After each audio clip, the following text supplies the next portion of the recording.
Hello and welcome back guys. बारिश का मौसम बहुत ही प्लेजेंट रहता है, लेकिन इसके साथ ना बहुत सारी परेशानियां प्रॉब्लम्स भी हमें झेलनी पड़ती है। तो सबसे बड़ी जो प्रॉब्लम होती है वो है कपड़े सुखाने की प्रॉब्लम, क्योंकि 10 बार हमें बाहर जाके सुखाना पड़ता है और जैसी बारिश आती है फिर इसे उठाने के लिए भागना पड़ता है। तो यही भाग दौड़ में बहुत सारा समय, एनर्जी, सब कुछ वेस्ट हो जाता है। तो मैं ना हमेशा ही अपने घर के अंदर ही कपड़े सुखाती हूँ। स्पेशली बारिश के मौसम में तो बिल्कुल भी मैं बालकनी या फिर टेरेस पर नहीं सुखाती हूँ कपड़े, क्योंकि जब हम काम में बिज़ी रहते हैं तो यहाँ वहाँ फिर भागना ना हो नहीं पाता है, और जो भी कपड़े अच्छे से सूख गए होते हैं ना वो वापस से गीले हो जाते हैं और फिर इनमें आती है स्मेल। तो ये सारी प्रॉब्लम को सॉल्व करने के लिए मैं सारे के सारे कपड़े जो है ना अंदर ही सुखाती हूँ, फ़ैन के नीचे, और बहुत ही अच्छे से सूख जाते हैं, स्मेल भी नहीं आती है और बार बार भागना भी नहीं पड़ता है।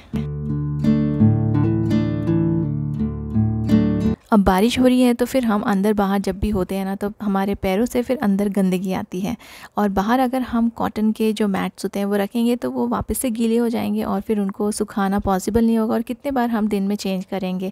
तो इस तरह के जो ग्रीन मैट आते हैं, स्पेशली सिर्फ बारिश के मौसम में ना आप बाहर ग्रीन मैट रखिए, इसमें से पानी पूरा निकल जाएगा, एक्स्ट्रा पानी, और आप जब भी अंदर आएंगे तो आपके जो पैर हैं ना वो गंदे भी नहीं रहेंगे। और अंदर के साइड में आप नॉर्मल कॉटन का मैट यूज़ कर सकते हैं, क्योंकि अंदर जब हम अपने फ्लोर पे जब पैर रखते हैं ना तो पूरे के पूरे वो पानी के निशान आ जाते हैं। तो आधा जो है साफ़ तो वो ग्रीन मैट में हो जाएगा, और बाकी आप अपने जो कॉटन का जो मैट है ना उसमें अच्छे से अपने पैरों को पोंछ के क्लीन कर सकते हैं। इससे आपका जो घर है वो बार बार से गंदा नहीं होगा। स्पेशली बारिश के लिए भी अलग से फ्लोर मैट्स आते हैं, लेकिन आप इस तरह के जो ग्रीन मैट है ना इसको भी यूज़ करेंगे तो ये भी बिल्कुल फ्लोर मैट की तरह ही काम में आ जाएंगे। और ये भी आप ना इसको जैसे थोड़ी बहुत धूप आती है तो इसको आप सुखा सकते हैं, अदरवाइज़ इसको ऐसे भी रखे रहेंगे तो भी कोई प्रॉब्लम नहीं है।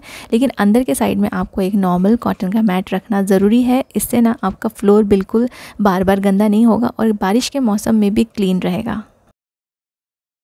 गर्मी और ह्यूमिडिटी के कारण हमारी जो स्किन होती है वो स्वेटी और ऑयली हो जाती है, और उसकी वजह से ना डलनेस और ब्रेकआउट्स की प्रॉब्लम भी स्टार्ट हो जाती है।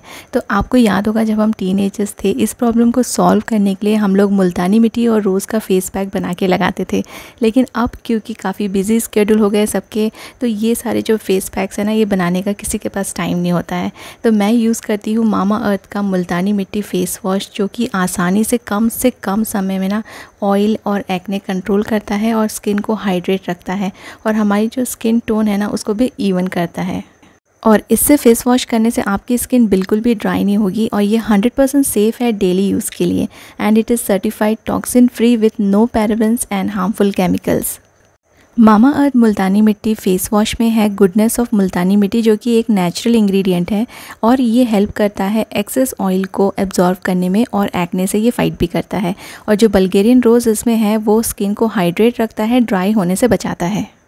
एज अ ऑल्टरनेटिव अगर आप कोई रिलैक्सिंग मास्क लगाना चाहते हैं अपने फेस पे, तो आप मामा अर्थ का मुल्तानी मिट्टी फेस मास्क भी यूज़ कर सकते हैं, जो कि बहुत ही ईजी और कन्वीनियंट वे है अपनी स्किन को थोड़ा और एक्स्ट्रा केयर देने के लिए।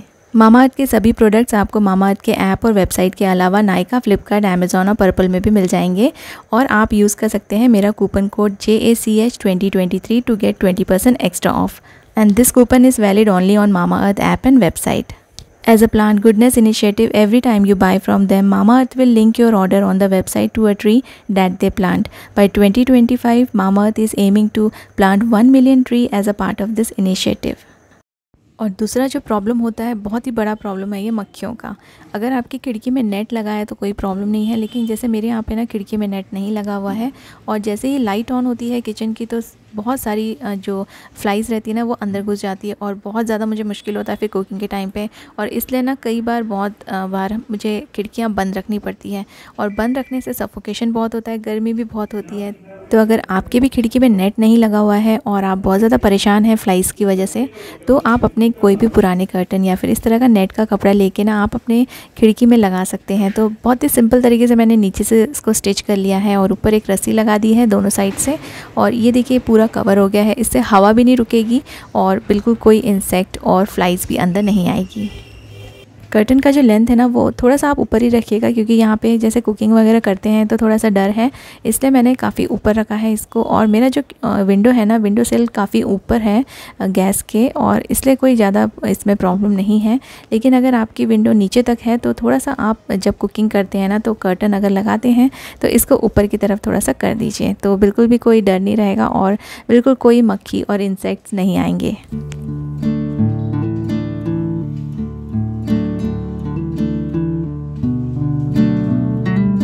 दूसरा बहुत बड़ा प्रॉब्लम जो हर बारिश के मौसम में सब लोग फेस करते होंगे वो है हमारे जो स्नैक्स के डब्बे रहते हैं ना, कितने भी एयर टाइट हो, हमारे जो ओपन बिस्किट के पैकेट्स या फिर स्नैक्स के पैकेट रहते हैं उनमें सिलन आ जाती है और सारी की सारी बिस्किट्स जो है ना वो सॉफ्ट हो जाती है। इस मौसम में ना फिर ये सारी चीज़ों के लिए, स्नैक्स और बिस्किट्स के लिए एयर टाइट के बॉक्स भी काम नहीं आते हैं। तो कोई भी बॉक्स आप यूज़ करें, एयर टाइट हो या एयर टाइट ना हो, आप ना जब भी बॉक्स के अंदर बिस्किट्स या ओपन पैकेट्स किसी भी चीज़ के रखते हैं तो आप ना इस तरह से कोई भी पेपर लगा दीजिए। अगर आपके पास ऐसा वाला पेपर नहीं है तो आप न्यूज़पेपर भी लगा सकते हैं। इससे बिल्कुल भी एयर अंदर नहीं जाएगी और जो मॉइस्चर है ना बिल्कुल अंदर नहीं जाएगा और आपने जो भी ओपन पैकेट्स रखे हैं वो ख़राब नहीं होंगे।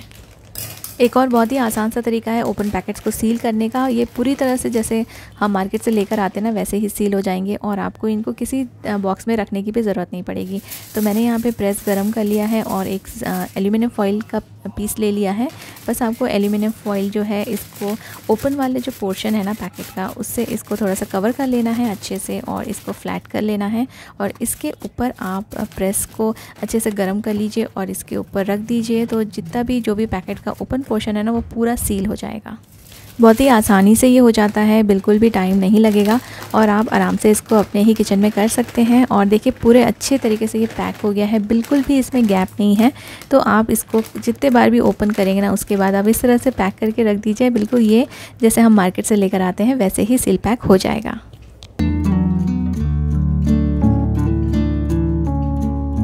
करी लीव्स की जो खुशबू होती है ना मुझे बहुत ज़्यादा पसंद है। इसको हम बहुत सारे अपने खाने में यूज़ करते हैं तड़का वगैरह लगाने के लिए, लेकिन उसके अलावा भी इसके काफ़ी सारे यूज़ हैं। इसको बस धो लीजिए अच्छे से और इसको आपको ड्राई करना है, बिल्कुल गीला नहीं रहना चाहिए। और इसको आपको डालना है अपने ग्रेन्स में, जो भी आप दाल राइस जो भी यूज़ करते हैं ना, और वो मॉइस्चर की वजह से ख़राब हो जाता है बारिश के मौसम में। तो बस आपको इसको धोकर वॉश करके ना इसको अच्छे से ड्राई कर लेना है। बिल्कुल इसमें मॉइस्चर पानी नहीं होना चाहिए। अच्छे से आप इसको पोंछ के थोड़ा देर ऐसे ही हवा में रहने दीजिए और जब ये पूरी तरह से सूख जाए तो आप अपने राइस में, दाल में, हर इसमें ना इसको इसके 2 या 3 पत्तियाँ अच्छे से अंदर में डाल के रख दीजिए। फिर चाहे कितनी भी बारिश आ जाए, कितना भी एनवायरनमेंट में मॉइस्चर हो, बिल्कुल भी ग्रेन्स है ना बिल्कुल ख़राब नहीं होंगे और ये आप पूरे साल ऐसे रख सकते हैं। तो सिर्फ बारिश के मौसम में ही नहीं, ये हर मौसम में ये वाला जो ट्रिक है ना ये काम में आता है। बस आपको चाहिए करी लीव्स, और करी लीव्स तो हमारे घरों में आसानी से मिल जाते हैं और अगर आपके पास नहीं है तो आप अपने नेबर से भी ले सकते हैं। लेकिन ये बहुत ही ज़्यादा काम की चीज़ है तो इसको ज़रूर आप ट्राई कीजिएगा। आपके जितने भी दाल राइस जो भी है ना, राजमा चना, कुछ भी चीज़ें ख़राब नहीं होगी।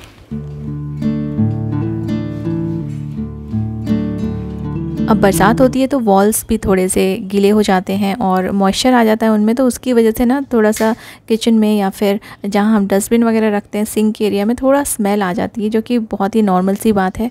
तो उसके लिए जब भी मैं काम करती हूँ किचन में तो मैं यहाँ पे एक टी लाइट कैंडल लगा देती हूँ। आप अगरबत्ती भी लगा सकते हैं, जो धुएँ वाला जो आता है ना वो भी लगा सकते हैं।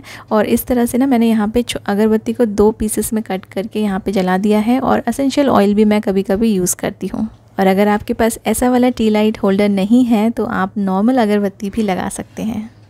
अगर आप शूज़ को सुखाने की वजह से बहुत प्रॉब्लम है कि जल्दी सूखते नहीं हैं, या फिर आप शू की स्मेल की वजह से प्रॉब्लम है, तो बहुत ही सिंपल सा सॉल्यूशन है इसका। अगर शूज़ बहुत ज़्यादा गीले हैं और सूख नहीं रहे हैं तो सबसे पहले तो आप फ़ैन को अच्छे से स्पीड में ऑन कर दीजिए और इसके अंदर ना पूरा न्यूज़पेपर भर के रख दीजिए। हर एक शूज़ में जो भी आपको शूज़ सुखाने हैं उसके अंदर न्यूज़पेपर डाल दीजिए। और अगर शूज़ के अंदर स्मेल आ रही है तो आप ये नेपथलीन बॉल्स यूज़ कर सकते हैं या फिर टी बैग्स इसमें डाल के रख सकते हैं। तो इससे ना शूज़ की स्मेल भी निकल जाएगी और न्यूज़पेपर डालने से ये जल्दी से सूख जाएंगे, क्योंकि जो भी जितना भी शू गीला रहता है ना वो न्यूज़पेपर है ना उसका पूरा पानी सोख लेता है और इससे जल्दी सूखने में हेल्प हो जाती है। जहाँ पे मैं शूज़ रखती हूँ ना, वहाँ पे मैं नेप्थलीन बॉल्स ऐसे ही एक बाउल में डाल के भी रख देती हूँ। उससे भी जितना भी उस एरिया में थोड़ा बहुत स्मेल आता है ना, वो भी अच्छे से निकल जाता है। और ये नेप्थलीन बॉल्स बहुत ही काम की चीज़ है बारिश के मौसम के लिए। और मैंने ये वाला DIY आपके साथ शेयर किया था अपने कुछ एक पुराने वीडियो में। आप बस जो भी स्टोन्स आपके पास अवेलेबल होंगे, इस तरह से आप किसी भी ट्रे या ये मैंने टॉय का बॉक्स यूज़ किया है, उसमें डाल के रख दीजिए और अपने गीले शूज़ आप इसमें रख सकते हैं। तो आपका फ्लोर या फिर जो शू रैक है ना, वो गंदा नहीं होगा और शूज़ जल्दी से सूख भी जाएंगे।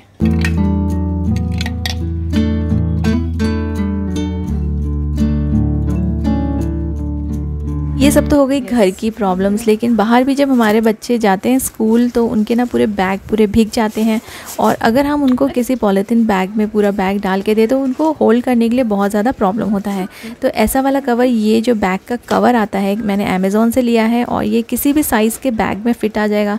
अगर बैग छोटा है तो भी ये आप आसानी से यूज़ कर सकते हैं और बड़े बैग में भी ये ईज़िली फ़िट हो जाता है। तो फ्री साइज़ का ये कवर मिलता है और इसको बस आपको इस तरह से अपने बैग में चढ़ा देना है और जो भी आपका अंदर रखा सामान है ना, बिल्कुल भी भीगेगा नहीं। और इसका जो हैंडल का जो पोर्शन है, आप इजीली नॉर्मल तरीके से अपने बैग को पीछे बैक साइड में हैंग कर सकते हैं। तो मैं अपनी बेटी के लिए ये वाला कवर यूज़ करती हूँ। आज बहुत ज़्यादा बारिश है तो आज घर से ही इसे कवर करके लेके जाना पड़ रहा है। और इसको देखिए, होल्ड करने के लिए भी ईजी है, बच्चे लोग भी आसानी से इसे यूज़ कर सकते हैं। तो अगर बारिश बहुत ज़्यादा हो रही है आपके एरिया में तो ये वाला कवर ज़रूर से ले लीजिए, क्योंकि प्लास्टिक में बैग को डाल के देना बच्चों को फिर कैरी करने में बहुत ज़्यादा प्रॉब्लम होती है। तो इस तरह से आप इससे कवर कर लेंगे तो उनको बैग को हैंग करने में भी ईजी रहेगा। और फिर इसको ना आप फोल्ड करके आराम से बच्चे अपने बैग के अंदर रख भी सकते हैं और ये कवर के साथ आता है। गार्बेज बैग जब भी आप चेंज करते हैं तो जब तक बारिश का मौसम है ना, तब तक आप जो भी न्यूज़पेपर नीचे लगाते हैं, जैसे कि हम हमेशा गार्बेज बैग के नीचे न्यूज़पेपर लगाते हैं ताकि जो गार्बेज बैग है वो गीला ना हो। तो उसमें ना आप कपूर के 3-4 गोलियां डाल दीजिए या फिर उसको पाउडर बना के आप न्यूज़पेपर के अंदर डाल दीजिए। तो इसमें से ना डस्टबिन में से बिल्कुल भी स्मेल नहीं आएगी और काफ़ी फ्रेश रहेगा। तो चलिए, वीडियो एंड करने के पहले आज के कमेंट सेगमेंट को स्टार्ट करते हैं। तो मेरे जो रेगुलर व्यूअर्स हैं उनमें से हैं वसुंधरा जी और प्रीति दास और मीनू कौर। इनको मेरे पूरे हैक्स, बहुत सारे हैक्स बहुत अच्छे लगते हैं और प्रैक्टिकल लगते हैं। तो रितु अग्रवाल कहती हैं कि आपका किचन छोटा तो बिल्कुल नहीं है, लेकिन मुझे ऐसा लगता है कि शायद कैमरे पे बहुत काफ़ी चेंजेस लगते हैं, रूम्स में साइज़ थोड़ा सा बड़ा लगता है, लेकिन एक्चुअली में मेरा किचन छोटा है। नेक्स्ट वीडियो में और भी कमेंट्स ऐड करूँगी। आज के लिए बस इतना ही। Thank you so much for watching.